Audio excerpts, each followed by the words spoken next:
Hello guys, അസ്സലാമു അലൈക്കും. Welcome back to my channel.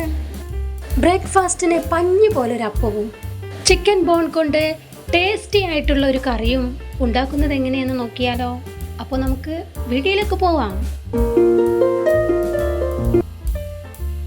250 ml 2 cup പച്ചരി ഞാൻ നന്നായി കഴുകി വൃത്തിയാക്കി വെള്ളമൊഴിച്ച് സോക്ക് ചെയ്യാൻ വെക്കുന്നുണ്ട്. ചുരുങ്ങിയത് 4 മണിക്കൂറെങ്കിലും അരി സോക്ക് ചെയ്യാൻ വെക്കുക. 4 മണിക്കൂറിന് ശേഷം നമുക്കിതൊന്ന് നോക്കാം. അരിയൊക്കെ നന്നായി കുതിർന്ന് വന്നിട്ടുണ്ട്. കഴുകിയെടുത്ത അരി വെള്ളം വാർന്നു പോകാനായി ഒരു അരിപ്പയിലേക്ക് വെച്ചിട്ടുണ്ട്. വെള്ളമൊക്കെ നന്നായി വാർന്നിട്ടുണ്ട്. ഇനി നമുക്ക് 1 കപ്പ് തേങ്ങ ചിരകിയതും 1 കപ്പ് ചോറും ഇതിലേക്ക് ചേർത്ത് നന്നായി മിക്സ് ചെയ്യാം. മിക്സിയുടെ അരയ്ക്കുന്ന ജാറിലേക്ക് മാറ്റി നമുക്കിതൊന്ന് അരച്ചെടുക്കാം. ഒരു ട്രിപ്പായി പോകില്ല, അതുകൊണ്ട് നമുക്ക് 2 ട്രിപ്പാക്കി അരച്ചെടുക്കാം. 1/2 ടീസ്പൂൺ ഇൻസ്റ്റൻറ്റ് ഈസ്റ്റ് ചേർത്ത് കൊടുക്കാം. നിങ്ങളുടെ കയ്യിൽ ഡ്രൈ ഈസ്റ്റ് ആണെങ്കിൽ കുറച്ച് സമയം ചൂടുവെള്ളത്തിലിട്ടിട്ട് ചേർത്ത് കൊടുക്കാം. 1 കപ്പ് വെള്ളം കൂടെ ചേർത്തിട്ട് നന്നായി അരച്ചെടുക്കുക. അരക്കുമ്പോൾ പഞ്ചസാരയും ഓയിലും ചേർക്കാൻ മറന്നു, അതുകൊണ്ട് 1 ടീസ്പൂൺ പഞ്ചസാരയും 1 ടീസ്പൂൺ വെളിച്ചെണ്ണയും ഒഴിച്ച് ഒന്നുകൂടെ അരച്ചെടുക്കുന്നുണ്ട്. ബാക്കി വന്ന അരിയിലേക്ക് 1/4 കപ്പ് വെള്ളം കൂടെ ചേർത്ത് നമുക്കിതൊന്ന് അരച്ചെടുക്കാം. നന്നായി മിക്സ് ചെയ്യാം.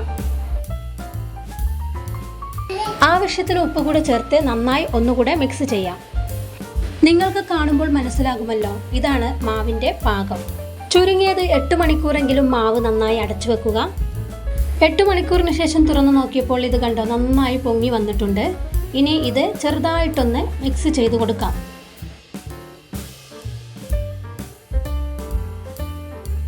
ഉണ്ണിയപ്പച്ചട്ടി അടുപ്പത്ത് വെച്ച് ചൂടാകുമ്പോൾ അതിലേക്ക് വെളിച്ചെണ്ണ കുറച്ചൊഴിച്ച് കൊടുത്ത് നമുക്ക് മാവ് ഒഴിച്ച് ഇതൊന്ന് ചുട്ടെടുക്കാം.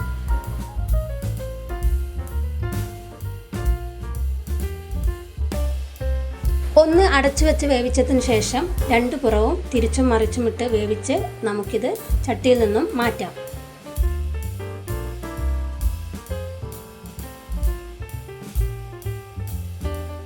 പഞ്ഞി പോലെ സോഫ്റ്റ് ആയിട്ടുള്ള അപ്പം റെഡി ആയിട്ടുണ്ട്. ഇനി നമുക്ക് ഇതിൻ്റെ കൂടെ കൂട്ടാൻ പറ്റിയ ഒരു കറി നോക്കാം. അതിനായി ഞാനിവിടെ 3 മീഡിയം സൈസ് വലിപ്പത്തിലുള്ള സവാളയും 2 തക്കാളിയും 3 പച്ചമുളകും 5 6 വെളുത്തുള്ളിയുടെ അല്ലിയും ഒരു ചെറിയ കഷ്ണം ഇഞ്ചിയും എടുത്തിട്ടുണ്ട്. അധികം ഇറച്ചിയില്ലാത്ത ബോൺ ചിക്കനാണ് ഞാൻ എടുത്തിട്ടുള്ളത്. ഒരു കുക്കർ അടുപ്പത്ത് വെച്ച് ചൂടാകുമ്പോൾ അതിലേക്ക് 2 ടേബിൾ സ്പൂൺ വെളിച്ചെണ്ണ ഒഴിച്ച് സവാള ഇട്ട് നമുക്ക് നന്നായി വഴറ്റിയെടുക്കാം. അല്പം ഉപ്പ് കൂടി ചേർത്ത് കൊടുത്ത് നമുക്കിത് നന്നായി വഴറ്റിയെടുക്കാം. സവാളയൊന്ന് വഴന്നു വരുമ്പോൾ നമുക്കതിലേക്ക് ഇഞ്ചി, വെളുത്തുള്ളി, പച്ചമുളക് ഇവ ചതച്ചത് ചേർക്കാം. ശേഷം തക്കാളി ചേർത്ത് നന്നായി വഴറ്റിയെടുക്കുക. 1/2 ടീസ്പൂൺ പെരുംജീരകം ചേർത്ത് കൊടുക്കാം. 1/4 ടീസ്പൂൺ മഞ്ഞൾപ്പൊടി, 1 ടീസ്പൂൺ മുളക് പൊടി, 2 ടീസ്പൂൺ മല്ലിപ്പൊടി ഇവ കൂടി ചേർത്ത് നന്നായി വഴറ്റുക. 1/4 ടീസ്പൂൺ ഗരം മസാലയും 1/4 ടീസ്പൂൺ കുരുമുളക് പൊടിയും കൂടെ ചേർത്ത് കൊടുക്കാം. കറിവേപ്പില കൂടി ചേർത്ത് നന്നായി വഴറ്റുക.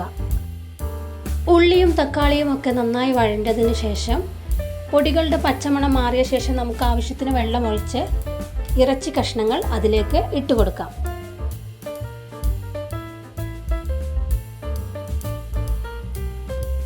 ഒന്ന് ഇളക്കി യോജിപ്പിച്ച ശേഷം അല്പം മല്ലിയില കൂടി ചേർത്ത് കൊടുക്കാം.